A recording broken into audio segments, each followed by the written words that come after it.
армысыздар алталаш алдарыңызда Серікжан Біләшұлы. Бүгін уақытсыз уақытта сіздерде таң енді атып жатқан кезде тікелей эфир жүргізуді шештік. Кешігіп болса да, кейін болса да көре жатарсыздар. Бұл эфиріміздегі басты мазмұн Қытайдағы аса сұмдық бір оқиға. Ол балалардың, сәбилердің жоғалуы және соңғы кезде 50 жастың ар жақ бер жағындағы ересектер, 20 нешедегі жастар, студенттер, магистрлар мен аспиранттар да жоғала бастаған. Тіпті кәдімгі орта жастағы еркектер мен әйелдер Қытайда тіпті уақытсыз уақытта далаға шыққаннан да қорқатын болдық деп әлеуметтік желіде ашық дабыл қағып жатыр. Мен соны сіздерге мынау тікелей эфирде видеода ашық көрсетіп отырып түсіндірейін. Тіпті бұл түсіндіруім мүмкін қазақтарды оятатын шығар. Себебі қазақтарға дәл осындай дабылды қаққаныма бәлен жыл болды. Енді өткенде ғана баршаларыңыз білесіздер, білмеген жұрт болса астына оның Facebook, Инста немесе YouTube'тегі сілтемесін саларсыздар. Тіпті Қазақстандағы мемлекеттік медиалардың өзі Алматы әуежайынан Қытайға сатылымға кетіп бара жатқан 2 сәби баланы ұстап қалғандығын, бала сатқалы жатқан Қазақстанның азаматтарын, Қытай азаматтарын тұтқындағандықтарын жариялады. Қазақстанда соңғы кезде жастарды өлтіру, докторханаға барғанда белгісіз жағдайда өліп қалды, жүрегі ұстап қалды, айтты бүйтті деген сылтаумен өліп кететін адамдар көбейіп кетті. Тіпті Шымкентте жап-жас жігітті сойып, мәйтін көміп тастаған. Ішкі ағзасын тексерейін десе, рұқсат бермеген. Ол азаматты полицей таниды, қайда тұратынын білет, бірақ ата-анасына айтпай тұрып көміп тастаған. Артынан ата-анасы бұл жағдайды өз каналдарымен біліп, арызданып жүріп мәйітті қаздырғанда тұтасымен ішкі ағзасы жоқ. Ішкі ағза бауыр бүйректің орнына өңкей, дәкі, мақта тағы басқа заттарды тыққан. Бұл азамат жай өліп қалған болса, Шымкенттің полициясы оны тауып алған болса, онда неғып бірден жолда белгісіз себеппен өліп қалған азаматты полиция неғып көмді, көмсе оның ішкі ағзасын неге алып алды? Бұл оқиға осы азаматтың туған шешесі біздің каналымызға сұхбат берді. Оны көрерсіздер. Шымкентте адам сойып сатты деген тақырыппенен біз каналымызға жариялады. Ал осы қылмыстардың бәрінің ар жағында не тұр? Қытай тұр. Қазіргі Қазақстандағы бала жоғалу, соңғы кезде арт-артынан жоғалып жатқан балалар, аяқ астынан өліп жатқан жастар, бұның барлығының артында Қытай тұр. Ендеше мен сіздерге Қытайдың мына видеосын аударып, ауыз-бауыз жасайын.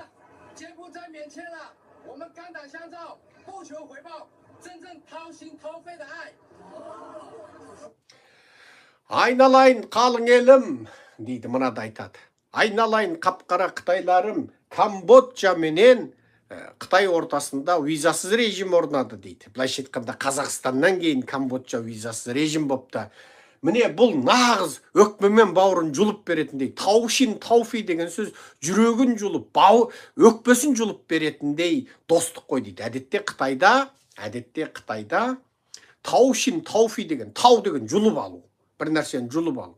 Таушин деген жүрегін жұлып алып беретін, тауфи деген өкпесін жұлып алып беретін деген сөз. Әдетте ол біреуді өте жақсы көргенде, мен сен үшін жүрегімді, өкпемді жұлып берем дейді. Овини таушин тауфи дейді. Немесе достар бірін-бір айтқанда, жаңағы жан жігер досым деп айтады ғой, мысалы, тура сол сияқты сен үшін жүрегімді, өкпемді жұлып берем дейді. Ал мына жердегі, мына сөздің ар жағында, міне жын таушин тауфиді дейді. Шын мәніндегі жүректі жұлып, бауырды жұлып алатын махаббат дегенде Қытай мен Камбоджаның ортасындағы мемлекет аралық достықты айтып отыр ма? Жоқ. Камбоджаға барсаң жүрегіңді жұлып алады, өкпеңді жұлып алады, бауыр бүйрегіңді жұлып алады дегенді астарлап жеткізіп отыр. Міне Камбоджа өте табысты түрде бізбенен, Қытайменен дейді, визасыз режимге келісімді қол қойды. Ешқандай жаңағы қосымша талап жоқ дейді. Міне, омын гандан шаңжау дейді. Гандан шаңжау дегенде Қытайдың тілі. Бұл жердегі ган деген бауыр, дан деген өт. Гандан шаңжау деген Қытай тілінде ескі мақал. Бұнда аға мен бауыр сияқты дейді. Әдетте бауыр менен өт бір-бірімен өте қатты байланысты. Өтте мәселе болса, бауырда мәселе туады. Бауырда мәселе болса, бүкіл денедегі уытты тазарту бітеді. Бауыры біткен адам өліп кетеді әуелі. Қытайлар әдетте гандан шаңжау деу арқылы бірімен бірі тығыз қатынасқан, бірі өлсе бірі қатар өлетін, біріне тура бірі жанын беретіндей достықты, бауырмалдықты, туыстықты, мейірбандықты, махаббатты, ағайынкершілікті соны бейнелейді. Көрдіңіз ба? Бірақ мына жерде мына сөз Камбоджаға барсаң, бауырыңнан да өтіңнен де айырыласың, жүрегіңді, бауырыңды жұлып аласың деген сөзді әдейіге бүйтіп жариялап отыр. Болмаса Камбоджа деген сондай бір енді Оңтүстік Азияда жұрт қызығып бара қоятындай ел емес, соғыс болып жатқан жер. Барасың ба Малайзияға бар, барасың ба Индонезияның Балина бар, зинақор анау мынау өңкөй қызтеке транскен іздейтіндер Таиландқа барады. Бірақ Камбоджаның Қытаймен неге визасы режим орнатты? Мына адам айғайлап тұрғанымен Қытай тіліндегі гандан шаңжау, таушин тауфи деген өкпе бауырмен өттің бір-біріне қатынасындай, жаңағы жүректі жұлып, бауырды жұлып алатындай деген сияқты мақалдар арқылы Камбоджаға барсаң, бауырыңнан, өтіңнен, бүйрегіңнен, бауырыңнан айырыласың дегенді білдіріп тұр. Былай қарасаң, Камбоджамен виза тегін болды дегенмен, ар жағында ана әңгімені айтып тұр. Камбоджаға барсаң, осы заттарыңнан айырыласың дегенді білдіріп тұр.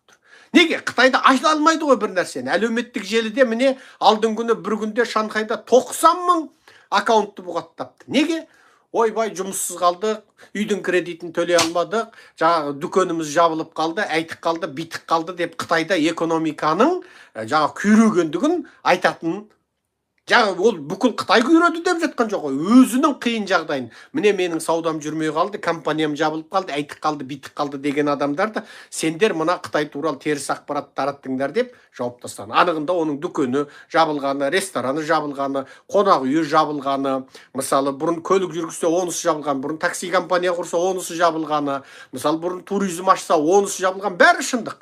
Олар соны айтқандық үшін аккаунттарын бұғаттаған. Енді мына арада бұл да міне алақай.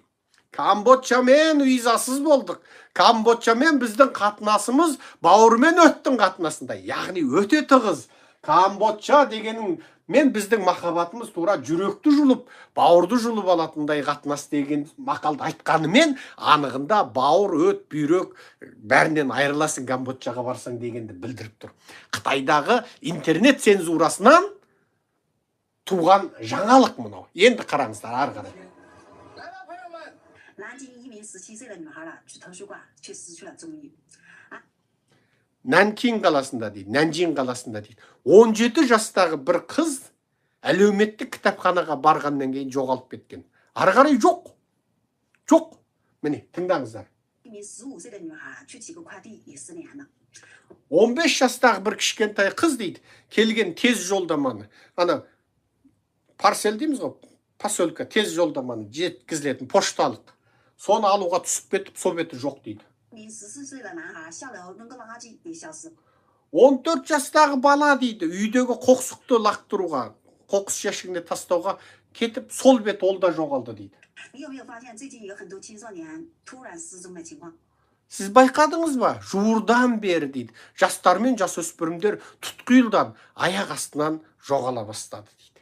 Міне, Қытайның өзі айтып жатыр.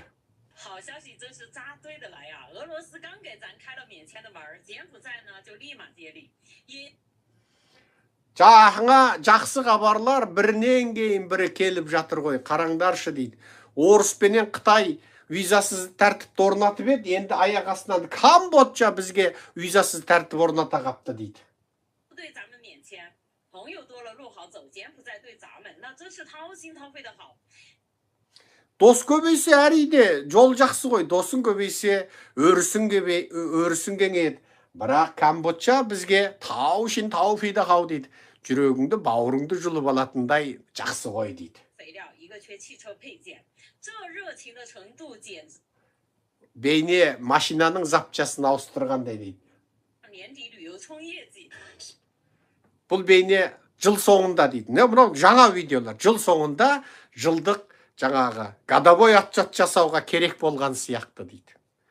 Годовой жылдық есеп жасауға керек болған сияқты дейді. Енді мынаны тыңдаңыздар. 失踪的人就是越来越多，小孩子会失踪，连成年人都会失踪。16岁男孩走丢，40岁。 Соңғы кезде дейді, адамдардың жоғалуы өте көбейді дейді. Кішкентай балалардың жоғалуынан тыс, ересек адамдар да жоғалды дейді. Енді қараңдар, мынаны тыңдаңыздар, міне. 13岁男孩走丢，20。 Міне, 13 жастағы бала жоғалды дейді. 程度简直啊，像年底 Қайталап тұрып қойып берейін, 现在失踪的人就是越来越多，小孩子会失踪，连成年人都会失踪。16岁男孩走丢，45岁老师。 Міне, 45 жастағы адам дейді. Міне, ноябрьдің 2-ші күні кешкі сағат 8 мөлшерінде дейді. Міне, мынандай жерде, мынандай неде бла-бла-бла-бла жоғалып кеткен дейді. Соның аты жөнін айтып жатыр. Міне, Лю Чаң деген 13 жастағы бала ноябрьдің 22-ші күні түстен кейінгі сағат 1:45 өткенде міне Лың Шуйтан деген былай жоғалып кеткен дейді. Міне 13 жастағы бала, 45 жастағы ересек адам. Міне 27 жастағы адам ноябрьдің 20-ші күні кешкі сағат 9 мен 10 аралығында мынау Шиши ауданында мынандай жерде мынандай жаққа бара жатқанда жоғалып кеткен дейді. Міне 10 жастағы бала Яң дейді. Ноябрьдің 23-ші күні дейді. Қарашаның 23-ші күні міне Тайжан ауданына мынандай жерге бара жатқанда жоғалып кеткен дейді. 10 жастағы бала. 34 жастағы Хычумфың дейді. 34 жасында Қарашаның ноябрьдің 21-ші күні кешкі сағат 10-нан 28 өткенде былай бара жатқан кезде жалғыз өзі кетіп бара жатқанда жоғалған дейді. Міне, адамдардың жоғалуы Қытайда сұмдық көп. Қытайда қанша камера бар? 700 миллион камера бар. Қытайда 700 миллион камера болғанымен адамдарды таба алмайды. Жоғалған адам табылмайды. Қытайға сен бір шетелдік турист болып барып, телефоныңды жоғалтып алсаң, Қытайдың полициясы 10 минутта телефоныңды тауып береді. Паспортыңды жоғалтып алсаң, 2 минутта тауып береді. Бірақ балаңды жоғалтып алсаң, 10 жылда да таба алмайсың. Неге? Себебі бұл бизнестің артында, адам жоғалу бизнесінің артында Қытайдың ұлттық қауіпсіздігі тұр. Қытай коммунистік партиясының арнайы дайындалған, барлық жерге кіре алатын, ешкім тиісе алмайтын, тексере алмайтын қылмыстық тобы тұр. Енді қараңыздар, осы қылмыс Қазақстанға келді. Келді Қазақстанға. Ұнатсаң да келді, ұнатпасаң да келді. Қарақытайды қаптатып қойып, енді қазақ міне саптаяқ қас құйып сабына қарауыл қоятын заман келді басыңа. Енді балаңды қарайсың, мектептегі балаңды, бейсауат жүрмейсің. Енді мына Қарақытай қаптап жүрген Қарақытай не істейді? Енді сойғанды бастайды. Қазақ енді запчасқа кетесің, кәдімгі сойысқа кетесің, қасапқа кетесің. Міне, Қытайыңның өзі зарлап жатыр.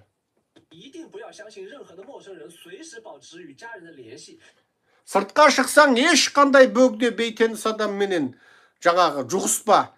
Әрқандай уақытта өзіңнің отбасыңменен тұрақты қатынаста бол дейді. Неге? Адамдар жоғалып жатыр. Енді нағызды тыңдайық. 为什么最近一直推柬埔寨和俄罗斯免签，让大家去这两个地方旅游？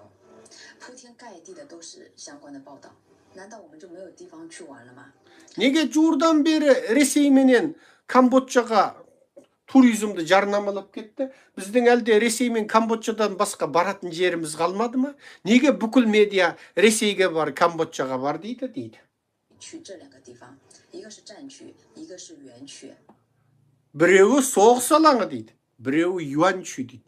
Бұл жердегі юанчүй деген сөзді былайғы ел түсінбеуі мүмкін. Тіпті Қытайша білем деп жүрген, кеудесін керіп жүргендер де түсінбейді. Бұл жердегі юанчүй деген не? Бұл Таиланд, Мьянмар, Камбоджа дегенде жаңағы микрорайон, бақша район деген райондар салынды. Бұл жердегі юан деген сөз микрорайон, бақша район дегендегі райондар, аумақтар, кәдімгі тасымен ғибарат, жабық, бір қақпа, бір есіктен кіреді шығады деген сияқты. Бұл анау Қытайдың жол және белдеу дейтін бағдарламасының аясында, ағылшынша айтқанда Belt and Road Initiative аясында салынған микрорайондар. Бірақ бұл микрорайондардың ішінде кәдімгі бәленбай жүз, бәленбай мың қасап жұмыс істейді. Қытайда арнайы медициналық операция жасаған. Бірақ әдеттегі шынайы дәрігер қолына медициналық пышақ алған кезде сені өлтіріп алмайын деп, басқа қан тамырыңды қиып алмайын деп, басқа кеспейтін жерді кесіп алмайын деп, нерві тамырыңға, қан тамырыңа тигізіп алмайын дейді. Жоқ, олар оны оқымайды. Олар алады адамды кәдімгі екі аяқты кісендейді, мына жердегі дыбыс шығатын тамырды, мынау дыбыс жолын тіліп жібереді. Сонда сен қырр бақырамайды екенсің, қысқасы мына жерің пыр етіп тұрады екен. Неге? Даусың мына тамақтан шығатын даусыңды тіліп жібереді екен. Сосын саған наркоз қоймайды екен. Наркоз қоймайды екен. Неге? Наркоз қойса, ана сенің денеңнен алатын бауыр мен бүйректің, ана екінші бір адамның денесіне, ана керек қылған байдың, коммунистің денесіне барғанда, оның денесіне адаптация болу, яғни өну ұқсамайды екен. Бұл Қытай қазір адам ағзасын бір адамнан алып екінші бір адамға егуде, кәдімгі көктемде помидордың қаламшасын, алманың қаламшасын, таңқурайдың, бүлдіргеннің жаңа көшетін қаламшасын, өскінін алып, топырағымен алып, бір жерге апарып егесің ғой. Кәдімгі үйде гүлді кәдімгідей ыдысқа, гүл қашаға ыдысқа егесің ғой. Помидорды кәдімгідей мынандай алып аласың ғой. Содан апарып бақшаңа егесің ғой. Гүлді егесің. Тура сондай болды. Сенің денеңнен бауырды алып алады. Ананың денесіне бауырды салады. Кәдімгі солай еге салды. Машинаның запчасын ауыстырғандай ауыстыратын болды Қытай. Ол бұл жерде сенің бауырыңды алып, сенің басқа жеріңе тиіспейінде шынайы, маман шынайы дәрігер сондай ойласа, жоқ, ол тек сенің бауырыңды алуды ойлайды. Ары қарай сенің қалған артерияң кесіле ма, инфекция боласың ба, қалған кесілмейтін жер кесіліп кетті ма, кесілмейтін жерің тесіліп кетті ма, оған қызық емес. Неге? Бауырды алғаннан кейін адамның денесінде бір ғана бауыр болады, ол бауырды алғаннан кейін бітті, ол адам өледі. 5 минутқа жетпей бауырын алғаннан кейін адам өледі. Көрдіңіз бе? Міне әңгіме осында жатыр. Бұл жердегі жаңағы игіші Жанчүй дейді. Орыс деген соғыс алаңы болып тұр ғой дейді. Ал Жанпужайшы Юанчүй дейді. Юанчүй деген жаңағы Мьянмар, Таиланд, Камбоджадағы сол Қытайлардың салып қойған жабық райондар, қарулы әскермен күзетілетін. Міне, қазағым, енді тыңда. 实在没有什么内容可以报道啊，你哪怕说说天气预报也行。 Әзір біздің Қытайдың әлеуметтік желісінде ақпаратында ешқандай жаңалық жоқ айтатын дейді. Ресей менен Камбоджаның саяхатын айтты дейді. Айтарларың болмаса ауа райынан мәлімет айтсаңдаршы дейді, ана қыз айтады. Ал енді мынаны тыңдайық. Камбоджаның не құдіреті бар дейді. Бас елшіге дейін біздің лауазымды тұлғамызға дейін оған жарнама жасап кететіндей Камбоджаның қандай қикметі бар дейді ғой, қараңыз. Тіпті ұшақ билетіне дейін жеңілдікпен береді дейді. Бүкіл медиа үгіттейді дейді. Камбоджа визасыз дейді. 请看好你的孩子，孩子失踪的风险绝非仅来自人贩子，很多看似福利的。 Балаңызға мұқият болыңыз, балаңызды қадағалаңыз дейді. Мына Қытайдың қыз айтады. Не дейді? Қазір балалардың жоғалуы дейді, арнайы бала ұрыларынан ғана келмейтін болды дейді. 隐藏隐患，多一份警惕就多一份孩子平安归家的保障。切记，任何机构组织的免费体检，坚决不让孩子参与。Қайталап тұрып айтамын, кез келген бір мекеме немесе орган ұйымдастырған тегін денсаулық тексеру болатын болса, ешқашан балаңыздың денсаулығын тексертпеңіз дейді. Қайталап тұрып айтам дейді. Қандай да бір кез келген бір мекеме тегін денсаулық тексертеміз десе, балаңыздың денсаулығын тексертпеңіз дейді. Тыңдаңыз. Мысалы, мен мына видеомды салатын болсам, қараңызшы дейді. Тікеден-тіке коммент жазуды тиіп тастады дейді. Кейбір нәрселерді мен айта алмаймын дейді. Міне, Қытайда бұндай сөздерді айтудың өзіне тиым салып отыр. 尹瑞希10岁。 Şugul türde adam izleymin deydi. İrüşi 14 jastagı kız deydi. Mına 14 jastagı Kıtay'dın kızı жоғалғанын mına jarıyalap жатыр. 咸阳市武功县人，11 Şenyan qalasının Ugun audanının adamı deydi. Noyabr'dың 28 günü 19'da жоғалды deydi. 19点20分离家，4年之前家人外不着急。 Mine, noyabr'de жоғалған қыз әлі табылған жоқ дейді. Қазағым, ойланыңыздар, Қарақытайдың қаптауы бұл сөздің шыны жақсылық емес. Қарақытайдың қаптауы, міне, ол сөздің шыны, ол қып-қызыл зұлымдық келді қазаққа. Енді қалың елім, қазағым, мен 10 жылдан бері зарлап келе жатырмын. Қытайдың шегінің қырындысына дейін білетіндіктен, бұл Қытай мен біздің ата-бабамыз 4000-да 5000 жыл соғысқан тарихты жатқа білетіндіктен, Қытайдың ескі жаңа тарихының бәрін жаттап алған адам, мен оқып жаттап алған адам. Мынау Қытайдан бізге тек қана жамандық келетіні, біздің анау территориямыз, ана Қарақұрым, ана Улан-Батыр, ана Монғолияның ар жағында қалды. Мына Қытай қорғанының терістігі тұтас біздің жеріміз еді. Күлтегін бабамның ескерткіші, Тоныкөк ескерткіші, Білге қаған ескерткіші жатқан сол жерлер біздің жеріміз еді. Міне содан біз жылыстап келеміз. Біздің жерімізді мына Қарақытай мысықтабандап алып келе жатыр. Міне сол Қарақытайдан, міне сақтан деп мен айтқалы, мен жылағалы қанша жыл болды. Қытай тарихындағы Үйсін қандығына қатысты, Үйсін патшалығына қатысты тарихты осы лекцияларымды да айтып келе жатырмын. 1001 сапарымда да жаздым. Жаң Чен Шиші дейді. Сол заманда Қытайдың патшасы Хан Уди патша өзінің қарындасы Шижун Қаншаны сол Үйсіннің патшасына тоқалдыққа ұзатады. Содан бұрын Жаң Чен деген шпионды Үйсін патшалығын барлап келуге жібереді. Мен сол кітап туралы ең алғаш лекцияларымды айттым. Жаң Чен Шиші, Жаң Ченнің батысқа сапары дейді. Сол батысқа сапары дегенде сол Үйсін қандығының қандай күшті қуатты ат үстіндегі империя екендігін айтып, Жаң Чен ана хан патшалығын сақтандырады. Үйсіннің ханы бір аттан дегенде, оның жай мал бағып жүрген жігітінің бәрі армия, оның кез келген Үйсіннің жігіті біздің 10 жыл арнайы егін ектірмей, жұмысқа салмай тәрбиелеген біздің армиямыздан күшті қуатты дейді. Сөйтіп хан патшалығына атты армия құру идеясын сол Жаң Чен айтады.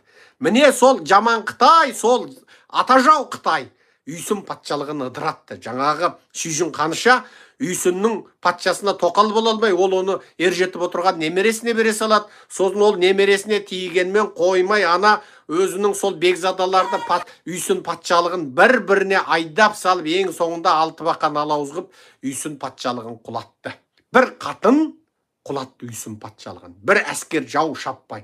Енді сол ата жау Қытай міне Қазақстанға келді. Мен жылағалы, мен зарлағалы қай заман.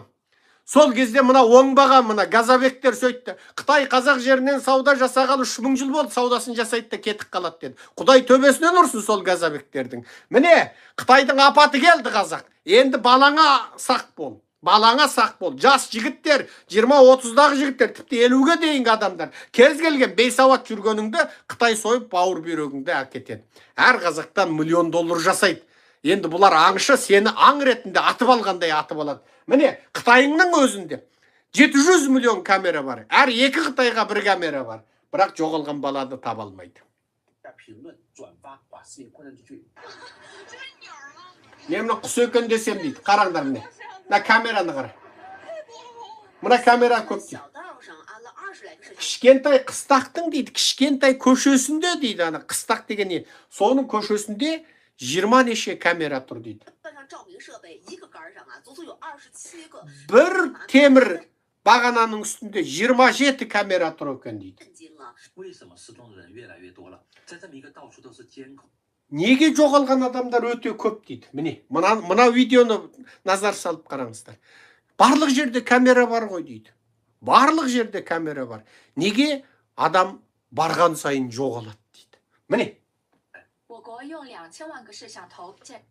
Біздің елімізде дейді 20 миллион камера бар дейді. Міне. Бұл енді 17 жылғы санақ екен. Өздері жасырып отыр. Анығында 700 миллион камера бар. Міне жерде тек бұлар айтады, жаңағы Ляңчанван дейді. Ляңчанван деген 20 миллион деген сөз. Міне. Қазір дейді, бұл 17 жылғы санақ дейді. Қазіргі саны мөлшерменен 400 миллионға жетті дейді. 400 миллионға дейді. Бірақ шетелде айтады 700 миллион дейді. Жарайды, 400 миллион дегеннің өзінде де Қытай жер шарындағы бақылау камерасы ең көп елге айналды. Неге? Азаматтарының жоғалғанын қадағалай алмайды. Неге? Коммунистер ана жоғалған балалардан органдарын ауыстырып жатыр. Бизнеске салып жатыр. Бүкіл жер шарының орган ауыстыру бизнесі Қытайда. 视频监控网可以说是守护大家的眼睛。这些镜头可以看到100米以外的广告牌，能 Бұл камералар дейді, 100 метрдің ар жағындағы жарнамадағы жазуды тани алады дейді. 出路人的性别。 Тіпті сенің жүрген жүрісіңе қарап, сенің кім екендігіңді анықтай алады. 16岁男孩走丢。 Міне қара, міне жерде мынау 网可以说是守护大家的眼睛。这些镜头可以看到100米以外的广告牌，能区分出路人的性别甚至年龄。 жасыңа де. Міне 16 жастағы Лижажи деген жоғалды дейді. Міне ноябрьдің қарашаның 14-ші күні Тайвань Шыңхуалин аймағынан дейді. Жиши шөшаудан дейді. Кәсіпкерлікке тәрбиелеу жаңағы мектебінен, колледжінен кеткен дейді. Содан мына 16 жастағы бала жоғалды дейді. Мына бала. Міне көрдіңіздер ме? Міне. Қытайлар өздері зарлап түсіндіріп жатыр міне. 16 жастағы бала жоғалып кеткен. Колледж оқитын. Енді қазақ бұл сенің басыңа келді. Мен неменеге түсіндірем? Мен осы лекцияларымды өстіп мына Қарақытайдағы адам ағзасы саудасын 17 жылы мен лекциямда зарлап айтқанда елдер деген мені мазақтаған. Ойбай, менің артымнан үрген итте қисап болмады ғой, Құдай. Маған енді жер шарында ең көп жала жабылған, ең көп қараланған қазақ кім десе осы мен деп айтса болады ау. Егер жасанды ақылмен тексерсе, менің артымнан жаман сөз айтпаған, қараламаған қазақ қалмаған шығар енді. Құдай біледі енді. Әрине ақтаушы, жақтаушы да бар. Бірақ енді фейк аккаунты бар, WhatsApp-тағы қарғап сілеп жатқан, қаралап күйелеп жатқан, тіпті бақилық болып кеткен әке шешемнің аруағына дейін тиісіп жатқан қазақта қисап жоқ. Мен аламда екі бас намазымды оқып, Алладан зауал келсін бастарына деймін, ол барлық жала жабушыға. Мен сол заманда 16-17-дегі лекцияларымды айтатымын. 13-ші жылғы лекцияларымды, аудио лекцияларымды тарайтын айтатымын. Міне сол қазақ сенің басыңа бүгін келді. Бүгін келді. Мына Қарақытай енді Қазақстаннан менің өз есебімде кем дегенде 1 миллион жаспен жасөспірімді. 1 миллион адам дұрламай, соймай тынбайды. Қайталап тұрып айтам. 20 миллион Қазақстаннан кем дегенде 1 миллион сәби бала докторханадан алып кетеді, ұрлап кетеді, сатып алады. Мектептегі бала 11-ге дейін оқитын жасөспірім, тіпті университет оқитын жасөспірім. Міне өздерінде 54 жастағы адамға дейін жоғалды. Міне қараңыздар. Міне енді қазаққа келеді. Мына Қытайның өзі зарлап жатыр. Міне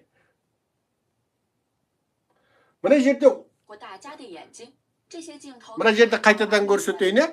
Жаңа 45 жастағы мұғалімге дейін жоғалған дейді ғой. Міне 45 жастағы мұғалім жоғалған дейді.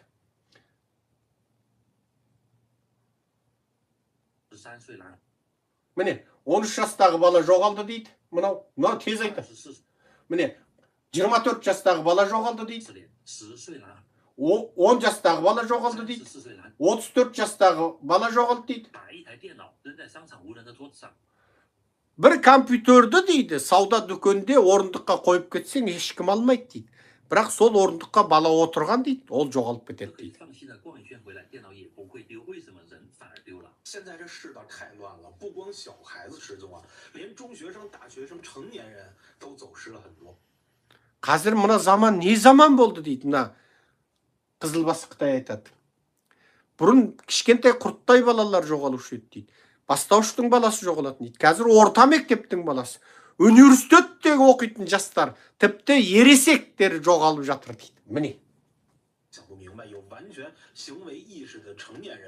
Тіпті әуел өзін-өзі меңгеру қабілеті бар ересек адамдар жоғалып жатыр дейді. 他如果不是被别人控制之类的，他肯定会想办法回家。前2天北京昌平。 Егер оны біреулер меңгеріп, оны еркінен айырмаған болса, ол әрине қайтар еді ғой үйіне дейді. 26岁的女生走失了吗？ Жуырда ғана Пекинде 26 жастағы студент қыз жоғалып кетті дейді. 26 жастағы. 是前一阵刚体检完。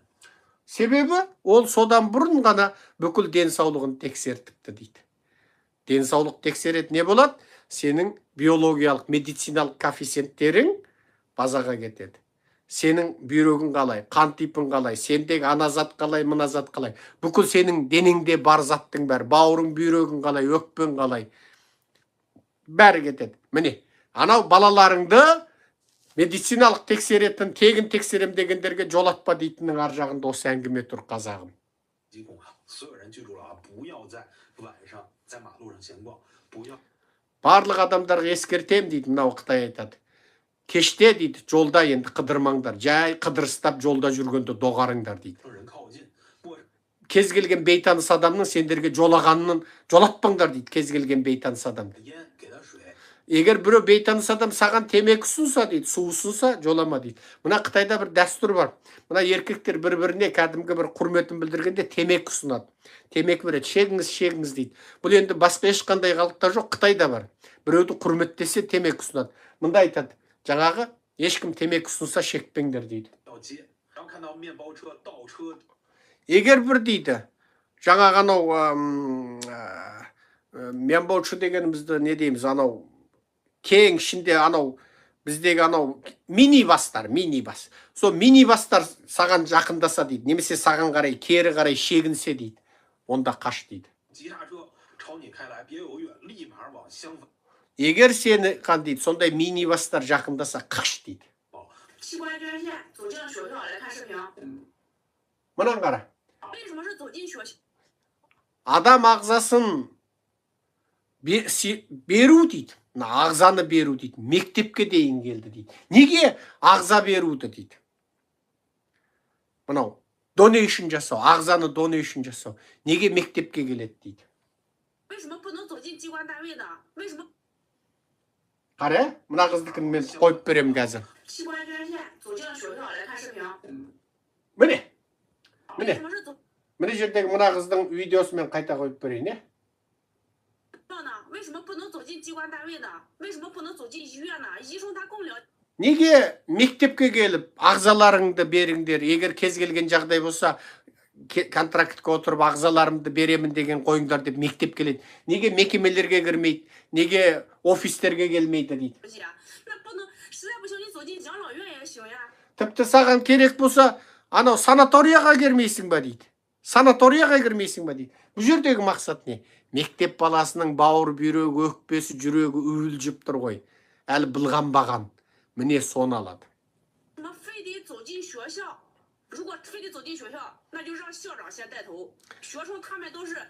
Егер мектепке бұл ағзаны беру, ағзаны donation жасау, жаңағы орысша не дейді білмеймін, мен ағылшыншасын айтып отырмын. Қысқасы, кез келген жағдай болғанда, шырғалаңғы сұрағында тұтқиыл өліп кеткенде ішкі ағзаларымды беремін деп қол қойғызту дейді.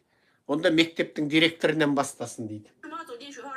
宣传让学生去捐呢，我建议就让校长让老师们去捐，这最合适了。紧急寻起事，赵泽廷15. Міне, шұғыл түрде адам іздейміз дейді. Міне, көрдіңіз ба? Шұғыл түрде адам іздейміз дейді. 15 жастағы. Міне, Жаузы Тин. Мына Жаузы Тин дей ма? 15 жастағы бала. Және мына 13 жастағы бала. Жоғалып кетті дейді. Міне. Жаузы Тин, Жаузы Лән. Мынау лән деген әріп қой деймін. Мынау тин деген әріп. Қыз, мынау қызға келеді. Қыз деген белгі бар. 15 жастағы Жаузы Тин деген қыз бенен 13 жастағы Жаузы Лән деген бала. Екеуі де Жау деген әулеттің жаңа баласы екен. Жоғалыпты міне.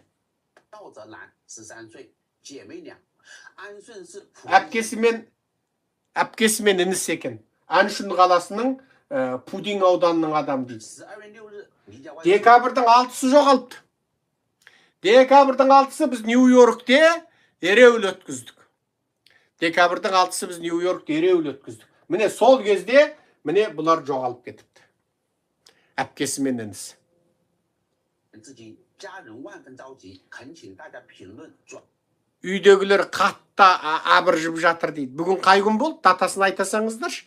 Міне, үйдегілер іздеп жатыр. Бітті, жоғалды Қытайда, ол табылмайды. Қытайда жоғалып кеткен мысығыңды таба аласың әуелі. Паспортыңды таба аласың. Телефоныңды тауып аласың. Тіпті ноутбугыңды анау үлкен маркеттің орындығына қойып кетсең дейді жаңағы адам. Табылмайды, бірақ соның қасында отырған бала жоғалып кетеді дейді. Міне, Қытай, тыңдаңыздар міне. 把视频扩散出去。最近大家千万不要让自己的孩子独自一个人出门啊！不论是 Ескертемін сіздерге дейді. Мына Қытай айтады. Балаларыңызды жалғыз өзін далаға жібермеңіздер дейді. Мейлі қандай жағдай болсын дейді. 还是晚上，因为最近失踪的人口数量已经越来越多了。 Мейлі күндіз болсын, мейлі түнде болсын, балаларыңызды жалғыз далаға шығармаңыздар. Себебі жуырдан бері жоғалатын адам өте көп дейді. Міне, мына тізімдікті айтып жатыр. Міне, қазанның 3-ші күні дейді. Шанши өлкесінің Сайюан қаласында 12 жастағы қыз жоғалды дейді. Мына Люшин жоғалды дейді. Міне, мынау не дейді? Мынау қазанның 3-ші күні Гансу өлкесінің Бәйюн аймағында 28 жастағы еркек Лимин Сан жоғалды дейді. Қазанның 3-ші күні Шандуңда 14 жастағы бала Хужа Тен жоғалды дейді. Қазанның 4-і күні Жаңсудың Нантың өлкесінде 12 жастағы қыз бала жоғалып кетті дейді. Қазанның 4-і күні Жаңши өлкесінің Шаңран 14 жастағы бала жоғалды. Қазанның 5-і күні Диңжуда 13 жастағы қыз жоғалды. Қазанның 5-і күні Шаншидің Унши ауданда 24 жастағы қыз жоғалды. Қазанның 5-і күні Анхүй өлкесінде 26 жастағы қыз жоғалды. Қазанның 5-і күні Анхүй өлкесінде 23 жастағы ұл бала жоғалды. Қазанның 5-і күні Шандың өлкесінде 14 жастағы қыз бәлен жоғалды. Қазанның 5-і күні Шандың өлкесінің Хуайпаңында 14 жастағы ұл бала жу бәлен жоғалды.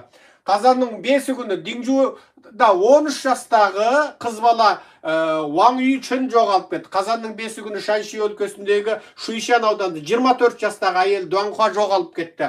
Қазанның 5-і күні Анхүй өлкесінде 26 жастағы қыз мынау жоғалды. Қазанның 5-і күні Анхүй өлкесінде 23 жастағы ұл бала мынау жоғалды. Қазанның 5-і күні Шандың өлкесінің Хуайпаңында 14 жастағы қыз бәлен жоғалып кетті. Қазанның 5-і күні Шандың өлкесінде 5-і күні Шандың өлкесінде 10 жастағы кішкентай қыз жоғалды. Қазанның бәлен мына қалың тізімдікті жариялап жатыр.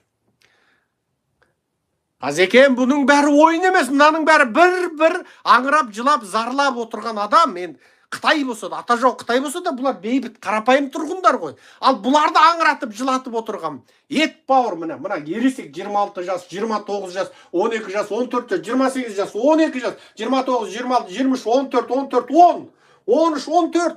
Бұл неге жоғалып жатыр? Бұны сояды, бітті,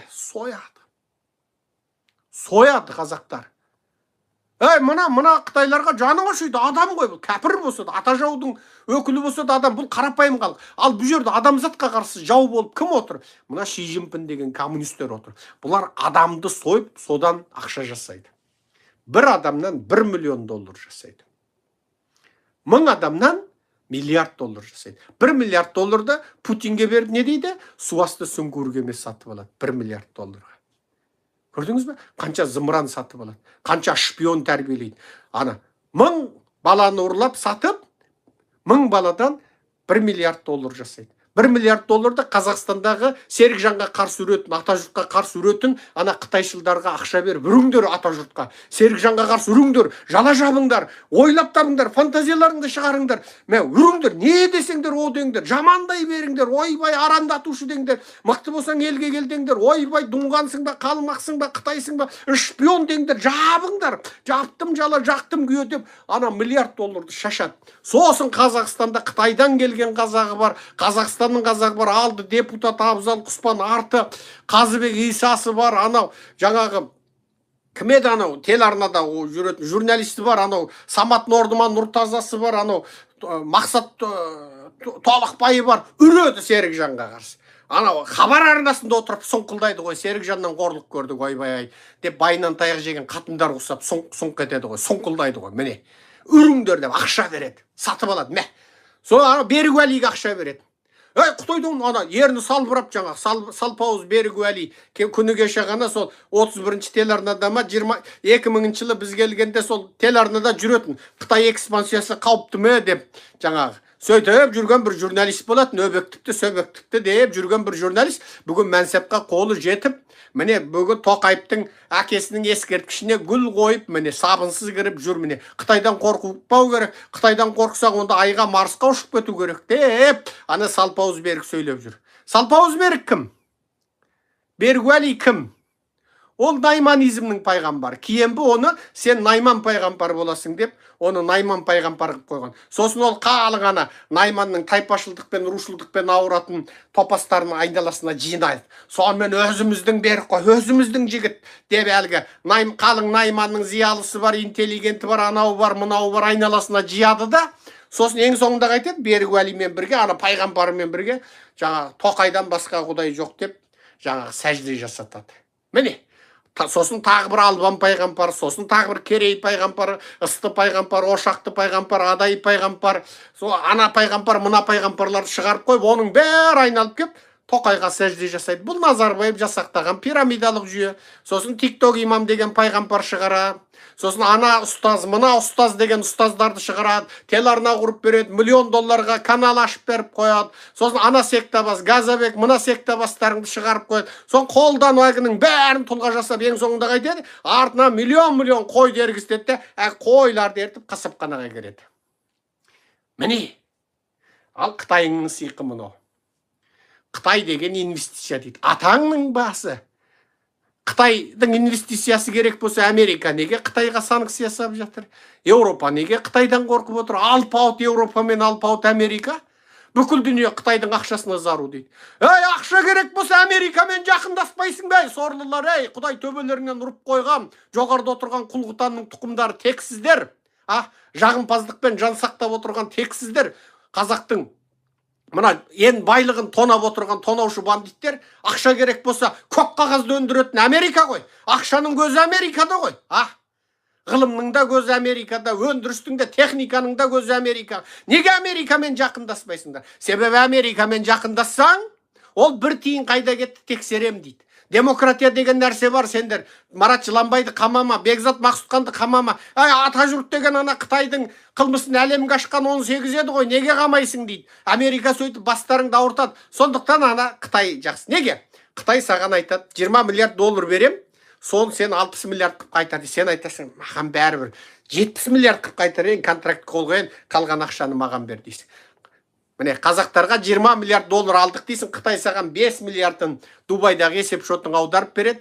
Контрактты 20 миллиард алдық, есеп шотқа 20 кірді дейсің, 5 миллиардты Дубайдан аласың, Виргин аралдарынан, биткойннан аласың. Ана Берікуәли неге? Қытайдан қорықпа, ақшаның бәрі Қытайда. Қытайдан қорықсаң айға, Марсқа қаш дейді. Неге? Оның қалтасына берді Қытайлар.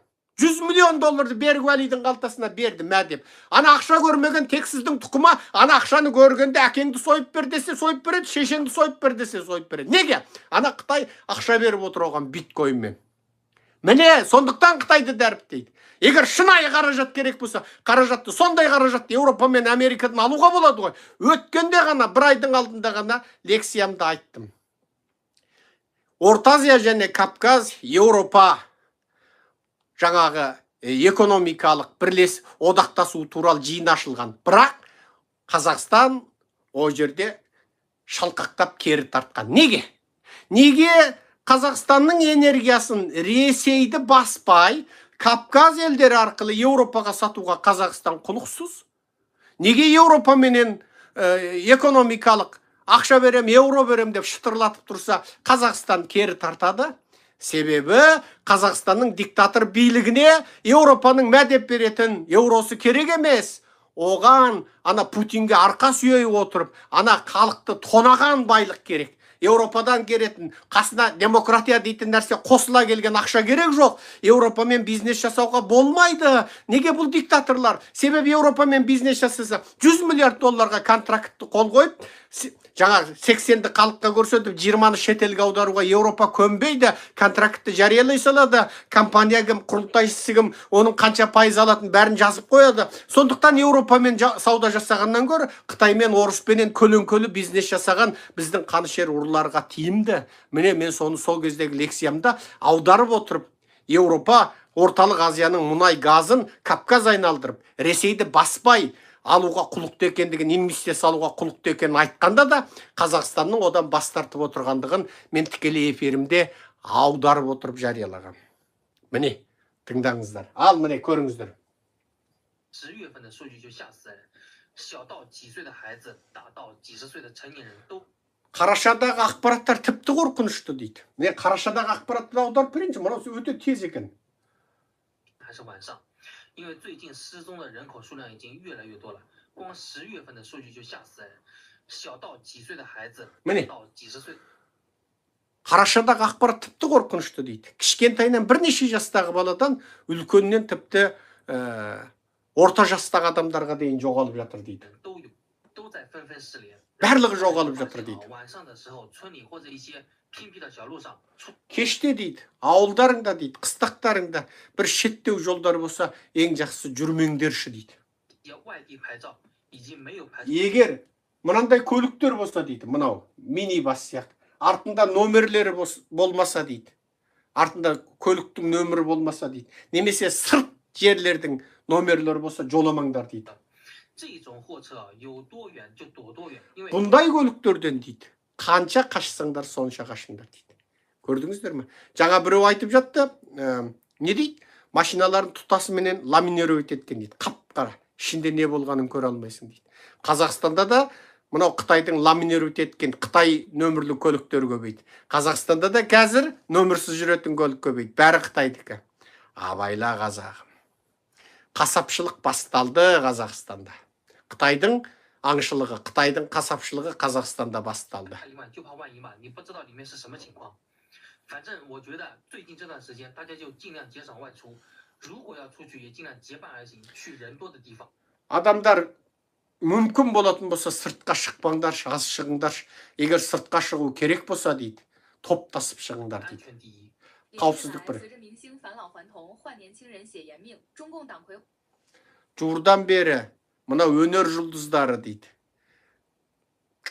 Қартайып кеткен өнер жұлдыздары қайтадан жас болды дейді.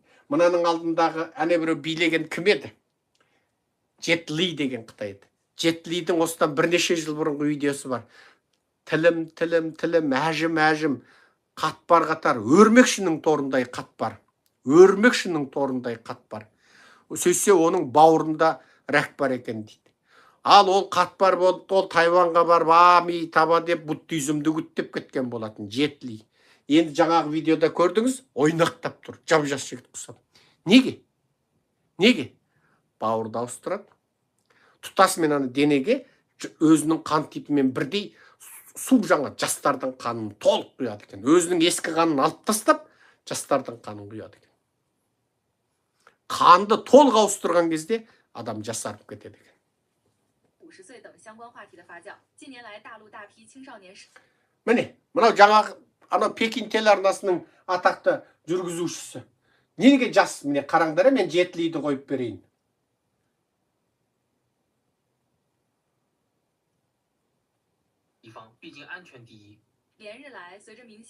Міне, мынау Джет Ли. Осыдан бірнеше жыл бұрын бұл өлгелі жатыр деп, мына бет деген сызық ажым. Мына Брюс Лиден кейін шыққан Қытайдың ана кунг-фу қытайский каратанікі. Бірақ бұл әбден қартайып кеткен немеді. Енді аяқ астынан жап-жас болып шыға кетті. Бетінде әжім де жоқ. Неден? Ойлаңдар. Міне, ана Гонконгтық жұлдыз мынау. Мынауың да шаш аппақ, өзі әбден албар-шалбар болған жұлдыз еді. Мынау деген біздің өзіміз жас кезімізде осылардың жаңағы фильмдері жүретін. Қытай жастары өліп көретұғын. Міне, мынау Пекин телеарнасының жүргізушісі болатын. Міне, жуырдан бері Қытайда міне жастар мен жасөспірімдердің жоғалуы қатты көбейді дейді. Мынау көрдіңіз бе міне?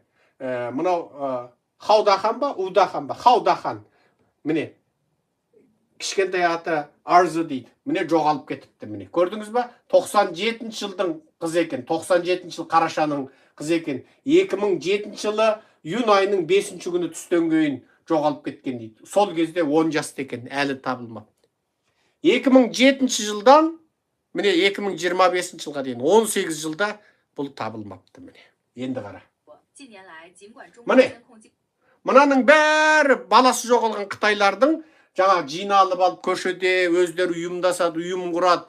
Сөйтіп жаңағы көшедегі елге қағаз таратады, парақша таратады. Сөйтіп мынандай балаларының суретін алып, ана көргендерге мына баланы көрсеңдер хабарласыңдар дейді. Міне. 50岁等相关话题的发酵，近年来大陆大批青少年失踪的现象在引发关注。有网友发现，成年失踪的情况也越来越多。近年来， мынау жылаған аналар міне. Шүнзі дейді. Баланы іздеймін дейді. Міне. Мына балалар міне.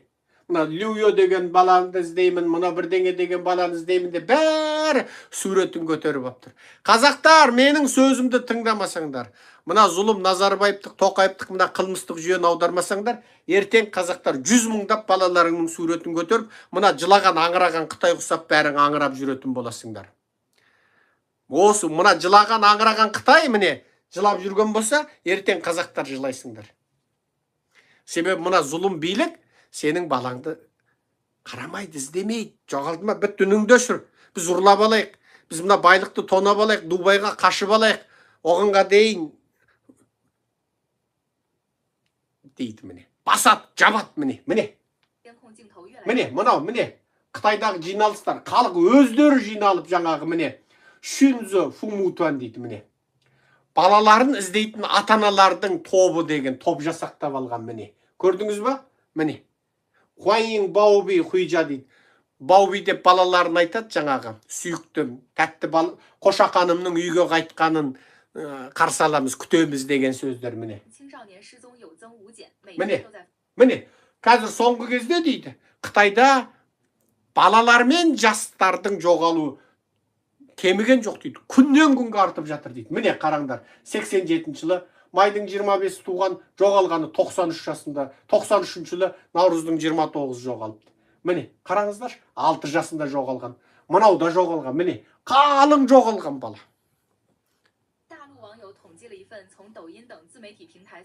Міне көрдіңіз ба? Мына ата-аналар міне көлігінің артына бірақ жоғалған баланың жарнамасын жапсырып алады. Көлігінің артына. Міне. Қытайда дейді, соңғы 10 күннің ішінде дейді. Міне, 10 күннің ішінде 100-ден артық адам жоғалған дейді. Міне, 10 неше жастың айналасындағы балалар жоғалған дейді. Міне, көрдіңіз бе? Ішінде мынандай жастар да бар. Міне, мынандай жастар да бар. Міне, мен қазір мынаны қайтадан қояйын, міне. 大陆网友统计了一份从抖音等自媒体平台搜集的失踪人口名单，发现从11月1日到10日，仅是 қарашаның 1-нен қарашаның 10-на дейін TikTok'та, Қытайдың ішкі TikTok'ын Douyin дейді. Сол Қытайдың Douyin'ында, Қытайдың ішкі TikTok'ындағы ақпарат іздегенде қарашаның 1-нен қарашаның 10-на дейін жоғалған адам 100-ден асып кетіпті. Бәрі 10 неше жастағы адам. Міне, мынаның бәрі жоғалған адамдар, міне. Міне, мынаның барлығы, міне, қызымды іздеймін деп, мынандай үлкен қағазға жазып ап тұр, міне. Барлығы жасөспірімдер, балалар дейді, міне. Мына телефонын жазып қойған, міне. Саушө дейді, Лиза Ишу дейді, міне. Бәрі, міне. Мына ересек адам, мынау жоғалған қызы. Қытайда бұл үлкен мемлекеттік тұтас қоғам білетін оқиға. Мына Қытайлар, міне, мемлекет қанша қысса да, бұлар ұйымдасып, өздерімен өздері бірігіп алып, сөйтіп тұтас мемлекетті айналып, үлкен автобус жалдап, үлкен адамдар баратын жерде қағаз таратып, суреттерін таратып, сөйтіп іздейді. Енді сол сұмдық міне келді. Ең үлкені 56 жаста, ең кішкенесі 5 жастағы адамдар жоғалыпты. Барлық жерде камера бар. Неге жоғалған адамдар табылмайды дейді. Міне Жуан дейді. Мыңфанши дейді. 96 жылғы жігіт екен. Жоғалғанына 14 жыл болды дейді. Мынау Жуинчин дейді. 88 жылы туған қыз екен. Жоқ дейді. Мынау да міне жоқ. Мынаның бәрінің артында бір-бір атана, бір-бір ата әже, бір нағашы ата, нағашы әже. Міне, 3 отбасы аңырап отыр. Білесіздер міне. Ал өзінің халқын, өзінің Қытайын аямаған Қытай компартиясы қазақты аяй ма? Өзінің Қытайын аямаған Қытай компартиясы қазақ сені аяй ма, қазақ ау? Қара Қытайды қаптатып қойды міне Қазақстанда. Тіркемейді. Шекарадан кірген шыққанды тіркелмейді. Енді қараңдар.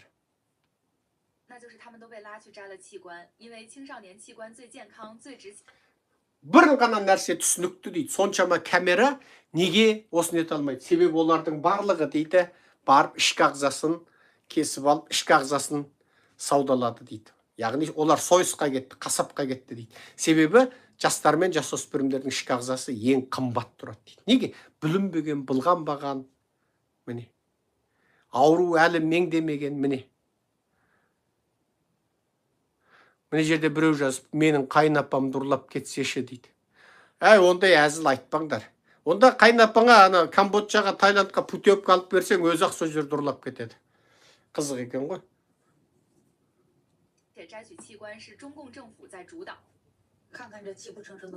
Мына қараңдар дейді. Мына жылаған, жылап, еңіреген ата-аналарды қараңдаршы дейді. Міне. Жоғалып кеткен дейді. 15 рет 15 адам дейді міне. Мына бір құрттай жерде. Бәрі жоғалып кеткен дейді. Міне жерде мыналар, мына қалың жерге жарнаманы жазып алып, адамдар өтетін жерде халықтың назарын аударғысы келеді. Мемлекет іздемейді оны. Тіпті оның ішінде студенттер де бар жоғалғандардың ішінде дейді.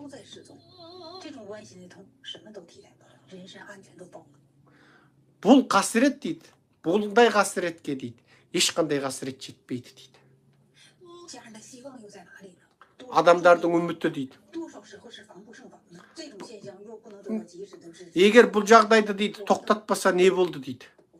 2024年，大国的失踪人口大约在309万。 Міне, 2024 жылы дейді, үлкен елдің дейді. Бұл жерде үлкен елдің деп мына Қытайды айтып отыр. Жоғалған адамдарының саны дейді. Міне 3 миллионнан асады дейді. Міне 309 артында уән деген сөз бар, ол түмен деген сөз. Міне 3 миллионнан асады деп отыр. Көрдіңіз ба? 3 миллион 90 мың дейді. Бір Қытайда міне 3 миллион адам 2024 жылы жоғалыпты. 3 миллион 90 мың адам жоғалыпты. Міне Қытайда 2024 жылы жоғалған адам 3 миллион адам. Есептей беріңдер. 2025年，大国关闭熏亲网，这到底是为什么呢？ 2025 жылы дейді. Мына Қытай дегенді, Джунго дегенді Даго деп тергеп отыр, әдейі. Үлкен ел деп. Ана Шүншинуаңда жауапты дейді. Шүншинуаң деген Қытайда өте танымал сайт. Туысымды іздеймін, адамымды іздеймін, жақынымды іздеймін деген сайт. Соны жаптырыпты дейді. Неге дейді? 现学不需要社保，不需要户籍证明，不需要征信良好，不需要学历本科，也不需要35岁以下，更不需要有工作经验，也不需要无犯罪记录证明。需要你的时候，你就会发现什么门槛都没有。可当你需要的时候，你就会发现那是杀。 қан тапсыратын кезде дейді, қан беретін кезде дейді. Сенің тіркеуің керек жоқ, жеке куәлігің керек жоқ, қылмыс өткізбеген анықтамаң керек жоқ. Тіпті оқу тарихың бар ма, дипломың бар ма, ештеңе керек жоқ дейді. Бірақ дейді, олар сені керексінгенде дейді, ешқандай ана табалдырықтар жоқ дейді, аттайтын табалдырықтарды алып тастайды дейді. Бірақ сен оларды керексінгенде, анау керек, мынау керек, бәленбай құжатты көбейтіп қояды дейді. 一道道沟来，一道道坎儿。我10年刑期，我是安塞区1号镇家家大队生物村。Мынау өзінің жеке куәлігін көрсетіп тұрып мынау айтады. Мен өзінің баласын іздейтіндігін айтады. Міне, баласы жоғалып кетті. Мына әкесі міне зарлап отырып соны айтып отыр міне. Телефонда ұра алмаймыз, айта алмаймыз, мынаны іздеңіздерші дейді.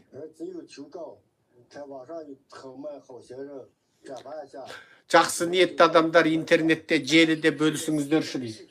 恳请大家帮忙扩散，希望能早日找到孩子。紧急寻人，恳请各位帮忙扩散，寻找一名失联少年。 Жоғарыдағы видеоны жүрегі таза адамдар бөлісіңіздерші дейді, жақсы ниетті адамдар дейді. Сөйтті де мынау бір видеоны қойғалы жатыр. 14 жастағы бала дейді. Мынау Лижан ба, Лужан Гучунчи Унжы Лянхуацунның адам 14 жастағы бала екен. Лижан екен, Лижан екен. Міне Қарашаның қаншасында жоғалып кетті дейді. Не, көрдіңіз ба? Осы өтіп кеткен Қараша. 14 жас, Жаңгохау. Лянхуацун қыстағының адамы дейді. Міне Қарашаның 9 күн түстен кейінгі сағатта мектептен тарағаннан кейін жоқ болып кетті дейді. Міне, көрдіңіз ба? Қарашаның алдыңғы өтіп кеткен айда. Міне бір ай. Кез келген ақпарат болса айтыңдар, жеткізіңдер деп зарлап жатыр. Міне. Мен қазір ешқашан далаға шыққым келмейді. Мен тіпті дейді, мынау ересек адамдардың жоғалған жарнамаларын көріп шошитын болдым дейді. Мен тіпті далаға шығудан қалдым дейді. Міне. Тяньжинде 22 жастағы бозбала жоғалып кетіпті дейді. Жігіт, 22 жастағы жігіт жоғалыпты дейді. Кешкі ауысымды, кешкісімен де жұмыс істеп, жатар жеріне қайтып келе жатып, жоғалып кетіпті дейді. Еш камера жоқ дейді. 22 жастағы жігіт дейді. Телефоны бар дейді. Ол неге жоғалады дейді. Бүкіл жолда дейді, камера бар дейді. Бірақ ешқайсына түспей қаптымыш дейді. 然后有网友也在评论到，有个朋友说出去打工了，结果不久之后他的 IP 地址就显示在柬埔寨，然后 тағы бір осы видеоның астына бір интернеттің жазарман жазыпты дейді. Оның бір досы жоғалыпты екен дейді. Досы жоғалып кетті дейді.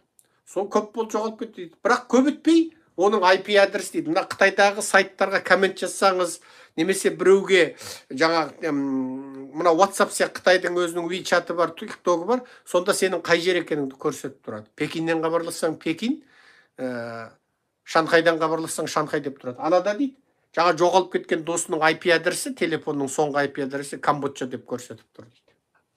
另外也有一个网友评论到，他是个实习医生，下班的时候经常能看到有一辆仿着救护车的样子的车停在那边，那个车子颜色、图案，包括上面那个灯都跟救护车很像的，但是唯独没有救护车的标志跟牌照。 бір практикант дәрігер докторханада байқаған. Докторхананың сыртында жедел жәрдемнің көлігін ұқсайтын көлік тұрады дейді. Оның барлық көліктік белгілер жедел жәрдем көлігін ұқсайды дейді. Тек қана ода жедел жәрдем көлігінің ана лицензиясы нөмірі жоқ дейді. Ана плейті жоқ дейді. 看上去非常瘆得慌。你说我们普通人对于这种车，那肯定就是默认就救护车了。你不仔细看。 Ал қарапайым біз сияқты адамдар оны жедел жәрдем көлік екен деп ойлаймыз ғой дейді. 辨不出来的。你说这种车停在那边，它到底是干嘛的呢？ Ал енді осындай жедел жәрдем көлігіне ұқсайтын осындай көлік дейді. Не қылып тұрады дейді. Біз білмейміз ғой дейді. 包括像我身边的人，尤其是女孩子，基本也都从夜班调成白班了。因为之前 менің айналамдағы жастар дейді, әсіресе қыздар дейді. Бұрын кешкісімен де істейтіндер дейді. Кешкі ауысымды істейтіндер. Бәрі күндізгі ауысымға ауысып алды дейді. 出去逛的时候也已经明显发现了，莫名其妙出现了一些从来没有见过的外地牌照的，或者是没。 Қазір біз сыртта жүргенде байқадық дейді. Қазір аяқ астынан шет жердің машина номерлері бар. Шет жердің машина көліктері номерменен жүреді дейді. Тіпті кейбір көліктерде аты мен номер де жоқ дейді. 面包车。 барлығы дейді анау мини-бастар дейді, мини-бас.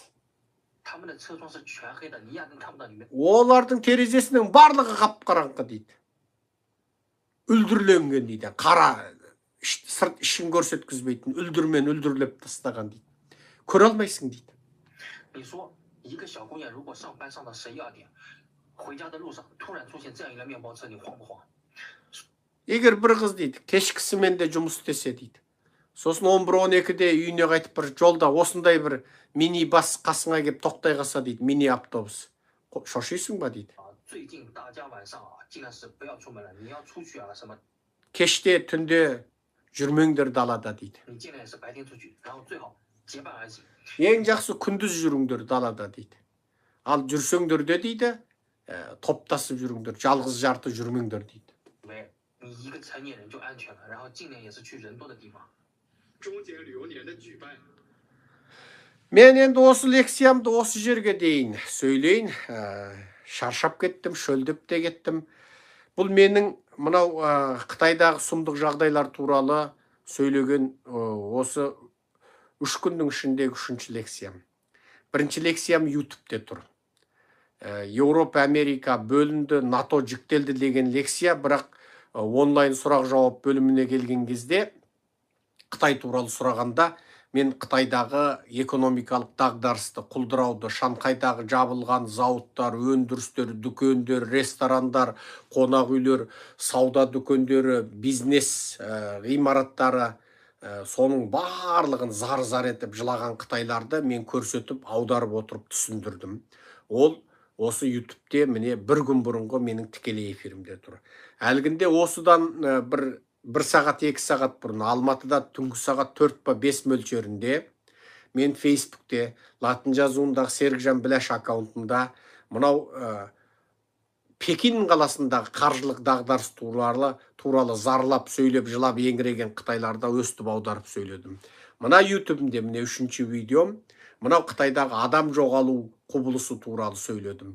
Мен мынау видеомде егер жалықпасам, мөлшерменен бір жарты сағаттан кейін бір шай-пай ішіп алайын. Бізде қазір түн болып кетті. Құптанымды оқып алайын уағында, тақаратым барда оқып алайын. Сосын егер шаршамасам, мына тік тұрып, мына телевизордың алдында тік тұрып сөйлеуді оңай емес екен. Міне сенбесеңіздер 67 минут мен құсап тік тұрыңыздаршы, кәдімгідей шаршап қалдым тік тұрамын деп. Соны міне түсіндірдім. Егер шаршамасам, құптанымнан кейін, шай-пай ішіп алғаннан кейін мен осы видеоның мына қалған жартысын міне түсіндіремін. Аман болыңыздар, сау болыңыздар. Әрбір осыны естіген қазақ таратуға міндеттісің. Сенің ерінбей отырып таратқан, саусағының ұшымен таратқаның мүмкін сенің ауылдағы ақпараттан алыс жатқан бір туысыңды бейғамдықтан құтқарады. Сөйтіп сен оның тұтас әулетін қайғыдан, қасіреттен аман алып қаласың. Сен марға отырып, әй осы менен не пайда демей-ақ, міне жердегі бөлісу дейтін функцияны саусағыңмен 10 тонна саусағыңды бүйтіп көтеріп тұрып, кранмен көтергендей 10 тонна саусағыңды көтеріп тұрып, мені боқтап тұрып, осы оңбаған, осы бөліс деп айтып деп, мені боқтап тұрып, әне жердегі бөлісу кнопкасын басып жіберсең, сол үшін Құдайдан саған ағыл тегіл сауап төгіледі, сәуле боп, нұр боп саған сауап төгіледі. Неге? Сенің ауылда жатқан, аспаннан темір жауса, жаусын темір жауса көрерміз, мүмкін жұмсақ темір, мақтадай темір жауатын шығар деп отырған бейғам туысың, сенің бейғам жолдасың, көршің, досың, сабақтасың, алпыс апаң, 70 жездең. Сен таратқан ақпараттан барып, сақтанайықшы, Қарағытай қаптады, мынау Серікжан деген жігіт тектен текке зарламайды ғой, сақ болайық деп балаларына сақ болатын шығар. Осыны ескеріңіз. Қазақтың бейғамдығы оның бірінші жауы. Қазақтың салғырттығы, пәруасыздығы оның бірінші жауы. Қазақ сақ бол. Саптаяқ қас құйып, сабына қарауыл құятын тарғалаң заманға тап келдің.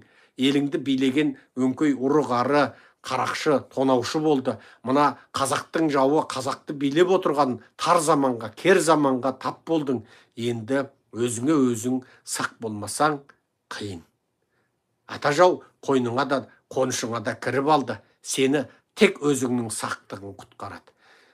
күллі қазақты жаратушы Аллам екі әлемде де өзінің сүйікті бақытты мәртебелі құлдарынан қылсын. Ей Алла, шексіз құдірет иесі Алла, шексіз мейірімді Алла, ежелден бар мәңгілік теңі жоқ, ұқсасы жоқ, серігі жоқ Алла. Өзіңнен өзге құлшылыққа лайық тәңір жоқ. Өзіңнен ғана медет сұраймыз, өзіңе ғана құлшылық етеміз. Ей Алла, мына біздің бейғам қазағымызды, ақ көңіл арды өскен қазағымызды, уайымсыз қайғысыз қазағымызды мынау Қытай дейтін зұлымнан, апаттан құтқара көрші. Қытайдың барлық кесір кесапатынан, зиянынан құтқара көрші Алла. Ей Алла, шексіз құдірет иесі Алла, мынау орыстың озбырлығынан, Қытайдың қыспағынан халқымды, қазағымды құтқара көрші. Қазағымды сақ қылшы, рухты қылшы, сергек қылшы, ақылды қылшы, аққа жақ болатын, қараға қарсы қылатын қылшы. Ей Алла, шексіз әлемнің жалғыз ғана жаратушы жаппар иесі, қазақ халқының санасын аша көрші, көкірек көзін аша көрші. Мынау атажау орыс пен Қытайдың езгісінен, тепкісінен, және атажау орыс пен Қытайдың қуыршақтары, Назарбаевтық, Тоқаевтық, Құлыбаевтық, мынау қанішер бандиттік, қылмыстық, қарақшылық топтан қазақ халқын құтқаршы. Қазақты қой үстіне боз торғай жұмыртқалаған бай бақытты баяшатты өмірге жеткізе көрші Алла. Ей Алла, мынау Қытайдың зұлымдығына қарсы тұрып, Қытайдың Қазақстандағы экспансиясына қарсы тұрғандық үшін, және Қытай жаулап алған қазақ жерінде қазаққа жасаған геноцидіне қарсы тұрған үшін, Қытай нақақ қамап отырған Қазақстан азаматтарын босатсын дегендік үшін, Қытайдың туын өртедің деп, Қытай басы Ши Цзиньпиннің суретін өртедің деп, нақақ қамалып отырған 13 азаматымызды, үй қамақта отырған 5 азаматымызды мынау зұлымдардың темір тегеурінен, тар есік тас босағасынан, түрмесінен құтқара көр Алла. Ей Алла, осы біздің азаматтарымыздың басындағы осы сынақты бізге қайырлы қылып, осы ауыр сынақтан бізді жеңіспен құтқара көр Алла. Дәргейіңдегі дәрежемізді көтер Алла, дәргейіңдегі дәрежемізді көтер Алла, дәргейіңдегі дәрежемізді көтер Алла. Аллахумма раббана атина фид дуния хасанатан ва фил ахирати хасанатан ва қина ғазабаннар бирахматика рахманар рахим. Ей Алла, мына зұлым Назарбаевтық, Тоқаевтық қылмыстық жүйенің барлық итаршыларын, дін тонын жамылған дінкеш сектабастарынан тартып, қалам тістеп, қағаз кемірген барлық жандай шаптарын, биліктің итаяғынан жуын düşкен барлық үгітші насихатшыларын осы Назарбаев Тоқаевпен бірге тозақтың төрінде өрте, және олардың құрғамына қылмыстық жүйесін күл талқан қыл, бүкіл байлықты және билікті қазақ халқының өзіне қайтара көр Алла. Өмин. Аллаху әкбар. Аман сау болыңыздар, қалың елім қазағым. Осыны естіген әрбір қазақ бөлісуге, таратуға міндетті. Әрбір ауылдасыңды, әрбір жерлесіңді, әрбір момын досыңды, әрбір таныс білісіңді, алпыс апаңды, 70 жездеңді осы видеомен хабардар қыл. Жеткіз, тарат. Сенің әрбір басқан саусағың, әрбір ана бөлісейін деген тетікті басқан саусағыңа жаратушы Алладан сансыз нығметтер жаусын. Сен осыны бөліскенің, таратқаның үшін Алланың нығметіне бөленесің. Келе жатқан көлденең кесір кесапаттан аман қаласың. Жақсылыққа ие боласың. Таратыңыздар.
Assalomu